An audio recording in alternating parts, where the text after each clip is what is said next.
Good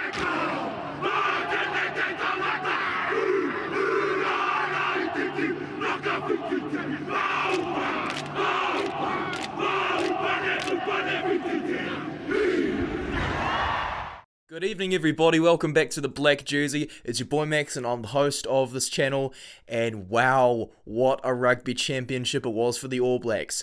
We may have lost the last test of the competition to South Africa, who deserved to win, but boy am I happy that we retained that trophy after last year was a very shaky tournament indeed. Throughout the tournament I was surprisingly impressed with the Wallabies, who won all of their games that weren't against us. Argentina though, really disappointing, man. They didn't get a single win, and that's why there's only one Puma in today's team, whereas South Africa had a really mixed bag to say the least. Shout out to my three patrons, David, Ben and Edward. Thank you so much guys for joining in on my Patreon. Make sure to donate to me over there if you want to pay my uni fees, and let's get straight into my video for team of the tournament. So the first position of course is loose head prop. There weren't really too many picks, so I've got Stephen Kitsoff, who played in 5 of the 6 games. He made 27 metres, 15 carries, 3 passes and 31 tackles. It's not the greatest statistical display, but boy, he really added some huge impact off the bench for South Africa every time he was playing. Stephen Kitsoff demolished scrum after scrum after scrum, and he just got better as the tournament got on. South Africa did indeed have a mixed bag, but he truly was one of the highlights of that team. No wonder he's already reached 50 tests, and I'm sure the guy's going to end up reaching a century if he manages to keep himself injury free over the next few years as well. For hooker, I was very tempted indeed to go with Julian Montoya, but his captaincy possibly does need a bit of a work on after Argentina losing all 6 of their games, so I have gone with the best hooker in the world, which is obviously Cody Taylor. Taylor played in 5 of the 6 games. He probably could have played in all 6, but he did have a concussion when we played the Wallabies in Perth. Taylor scored 2 tries, he made 87 metres off goodness me, a lot of runs, 16 carries to be exact, 2 defenders beaten 2, 3 clean breaks, 6 passes as well, including 1 offload. He made 31 tackles and 2 turnovers. Probably could have made a few more turnovers, but his ball running was well and truly alive, and our lineout did suffer quite a lot when Taukei'aho and Aumua were replacing him off the bench as well. So I'm not sure if Taylor's lineout is just absolutely fantastic as it always has been, or if it's a work on for those two. At tight head prop, I think this guy had his best ever rugby championship of selectors, Taniela Tupou, who obviously everyone nicknames the Tongan Thor. He does run the ball quite a lot for a prop, and he was playing deep into the second half in quite a few of the Wallabies tests as well. Taniela Tupou in the competition made 85 metres off 16 carries. He beat 7 defenders and he made 3 clean breaks as well, so that's very surprising to see a prop making some clean breaks, because they're really not known for that ball running. Tupou did some solid defence as well. He did make 21 tackles and 1 turnover. Probably a bit of a work on, but obviously his most important strength, the scrum. It was solid with him on the field, and probably the only team they had a tough time at scrum time against was the All Blacks, but maybe that's just because Taniela Tupou was used as a replacement against us. For the locks, I've gone with a South African first at lock 4, so Lou Diaga normally wears number 5, but hey, whatever, I'll chuck him at number 4. Diaga played in 5 games, and he was man of the match against Argentina in South Africa's second test against them as well. So in the competition, Diaga made 58 metres, he beat 1 defender, and he made those 58 metres off 26 carries, so that's a bit of a workhorse in terms of attack. Lou Diaga's really tightened up his discipline as well, much like my next pick. And I was also really impressed, of course, with Diaga at line-out time. He stole so many throws off the All Blacks. It was insane and so frustrating. And if an opposition player's frustrating you, it means they're probably playing really well. Diaga also made 59 tackles, which I believe is the most of the competition. Mammoth effort in defence. He was averaging more than 10 a game, and also 3 turnovers, so some very, very solid defensive work indeed from Luge Diaga. My lock 5, yeah, probably a controversial pick, but when you're looking at Thomas Lavanini's stats, you could probably say he's made quite a few improvements over this rugby championship, unlike the rest of his team. So Thomas Lavanini played in all 6 games. He made 67 metres off 34 carries. He beat 3 defenders and, yes, made a clean break. Lavanini also made 17 passes, which is quite a few for a lock and a tight 5 forward, as a matter of fact. That included 1 offload. He also made 54 tackles and 2 turnovers, so some very solid defence, other than the 1 yellow card he did get during the competition. His discipline's definitely improved though, and hopefully he's going to be a real leader for Argentina going forward, supporting Julian Montoya, the new captain. Okay, everybody, now that I've run over the tight 5 forwards, I'm going to move into the loose forwards. The trio I've selected would never be usable in an actual game because of the lack of height, but I am going to put Ethan Blackadder at blindside. Initially, at the start of this year, I thought he was, a bit injury prone, a bit soft, but he's actually been one of our standout players over the Rugby Championship, and when both locks are lifting him, he's an excellent 4th jumper at our line-out, which is a real weak spot for us right now. So to have him, Sam Whitelock, Patrick Tuipulotu or Brody Vitalik, I don't know, we've got 4 world-class locks, and then a 4th jumper at the line-out, that would be really good for us going forward, because Lude Diaga, who I mentioned before, just read us like a book. Ethan Blackadder was not only fantastic in the line-out, but he was fantastic on attack and defence. He made 19 carries and 43 metres off them. He also beat 1 defender. He made 19 passes, including 4 offloads, probably all against Argentina. His offload game was crazy against Los Pumas. He also made 40 tackles in the competition, even though he was used as a replacement off the bench twice, and he made 3 turnovers. So averaging less than 2 a game, probably not ideal for a 6, but hey, we've got a great open side, we've got a great number 8, and Ethan Blackadder, I think, is really needed by our team at the moment, because line-out is a weak spot. Speaking of people who are too short to be used in a line-out, I've now got Siya Kolisi, the inspirational South African captain, who a lot of people really look up to nowadays. So Siya Kolisi started for the Springboks in all 6 of their tests, and he made 82 metres off 17 carries. That's a huge amount of metres for an open side flanker. For those who don't know, South African open sides wear 6. Kolisi also beat 2 defenders. He made 13 passes, 40 tackles, and 3 turnovers. Kolisi, I think it's safe to say that he was immense, and probably the pick of South Africa's forwards throughout the Rugby Championship.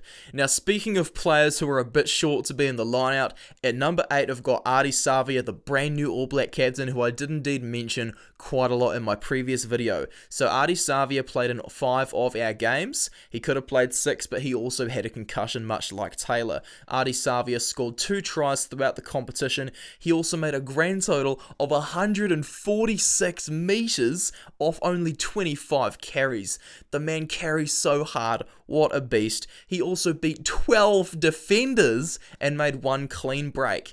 It's very rare for forwards to make clean breaks, but man, oh man, can this bloke just beat defenders one-on-one. He also made 23 passes, which included 5 offloads. Savia also made 43 tackles for the competition, as well as 2 turnovers. I'm not sure if Ultimate Rugby's got that stat right, because I could have sworn he got 4 turnovers against the Springboks. Oh well though, what a player. Into the backs. Yes, we are going to see a few more Aussies. It's scrum half or halfback, whichever word you'd like to use. I've got Tate McDermott, who also played in 5 games. McDermott scored 1 try across the competition. He also got 138 metres off 25 carries, so that's quite a few metres for a halfback who tends to stick to the basics a bit more often. He also beat 9 defenders and made 3 clean breaks, so that's a very good effort, especially for an Australian. He made made a grand total of 162 passes as well, so that's a lot. He's a halfback though, so don't get freaked out by it or anything. He also made 9 tackles. Not a lot, but he seems okay on defence, which is all good to me. And at 10, I've got Quade Cooper partnering him. Quade Cooper may have only played in 4 games, but he still managed to score 47 points across the competition. So that was 7 out of 12 conversions and 11 out of 11 penalties, including 7 out of 7 in his man of the match performance against South Africa in their first test. Quade Cooper also ran 87 metres off 13 carries. He beat 2 defenders, made 65 passes, which is a very good amount.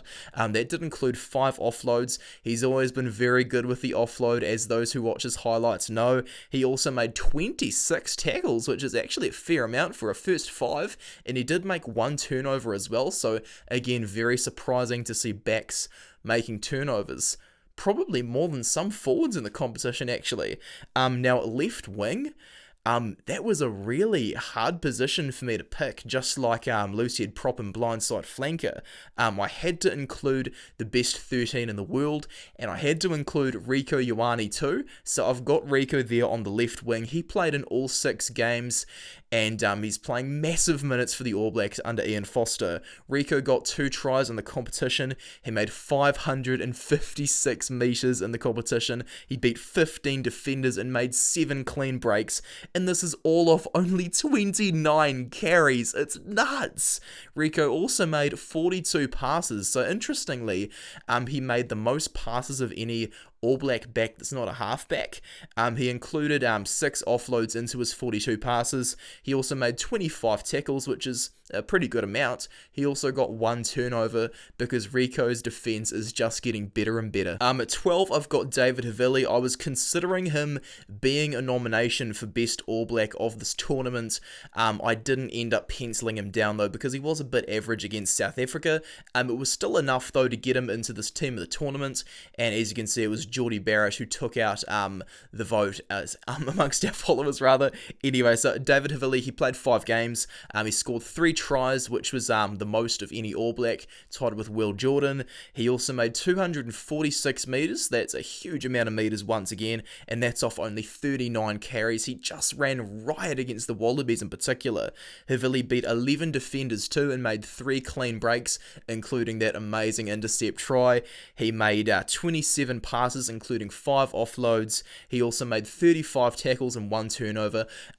Running the ball in contact, he is going to have to improve of, but man, is his defense world class, is his catching world class, is his passing world class.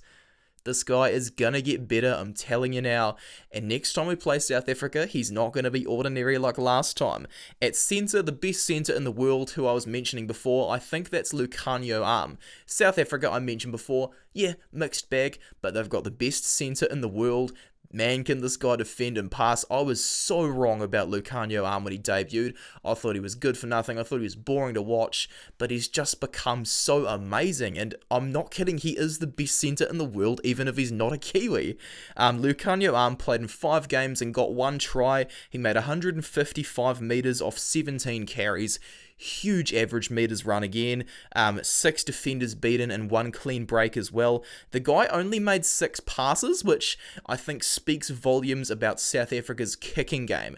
There's nothing wrong with Lucanio Arm's passing, he's very good at it. It's just that South Africa kick away so much possession. It's sensible to do it when you're in your own half, but oh man, don't do it in your own half. In this, he also included 1 offload into his 6 passes. He made 9 tackles and 1 turnover, but boy is this guy good. I was never going to put in any other centres.